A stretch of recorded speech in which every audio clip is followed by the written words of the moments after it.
Francis Ngannou versus Renan Ferreira. Now, this fight can either rebuild or destroy Francis Ngannou's career because, as we all know, ever since he left the UFC, he's been on a losing streak. Now, you could argue that, yes, in that fight with Tyson Fury, he should have won the fight since he did drop Tyson Fury, but he also did just get dropped and knocked out by Anthony Joshua. Now, you might be saying that this doesn't mean anything going into this fight with Renan Ferreira since those losses were in boxing, but I believe that it does mean a lot going into this fight, as I believe that his confidence is not there anymore, and no one's ever truly the same after getting dropped down twice and after getting knocked out cold. So now, how's this fight gonna go and who's gonna win this fight? Well, let's take a look at Renan Ferreira. Well, he's 6'8", 4 inches taller than Francis Ngannou, and he's 34 years old, 4 years younger than Francis Ngannou. So those stats alone should already make people hesitant if they think that Francis Ngannou is going to win this fight. But that's not all, because if we look at their list of fights, we'll see that Renan Ferreira is on a 4-fight winning streak, stopping 4 of those opponents. And yes, Francis Ngannou is on a 6-fight winning streak, stopping 5 of those opponents. But I don't know if you can use that as a way to say that it's going to mean something in this fight, because his last fight was 2 years ago in which he did go all rounds. Now, I know that fans want to see Francis Ngannou win this fight and by knockout, but everything is going against him in this fight. He has more negatives going into this fight. So I got Renan Ferreira winning this fight, and I won't be surprised if he's able to stop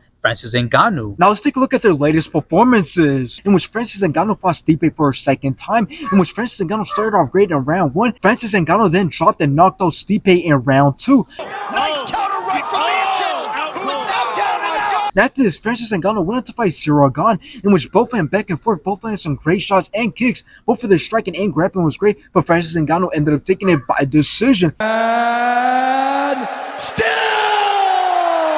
Now let's take a look at Renan Ferreira's latest performances, in which he fought Denis Goltsov, in which Denis Goltsov took control of round 1 until Renan Ferreira dropped and put a lot of punishment on Denis Goltsov, and the rest seeing up and stopped the fight in round 2. He's knocks down big time, and the hammer fist will finish. After this, Renan Ferreira went to fight Ryan Bader, in which Renan Ferreira dropped and put a lot of punishment on Ryan Bader, and the rest seeing up and stopped the fight in round 1.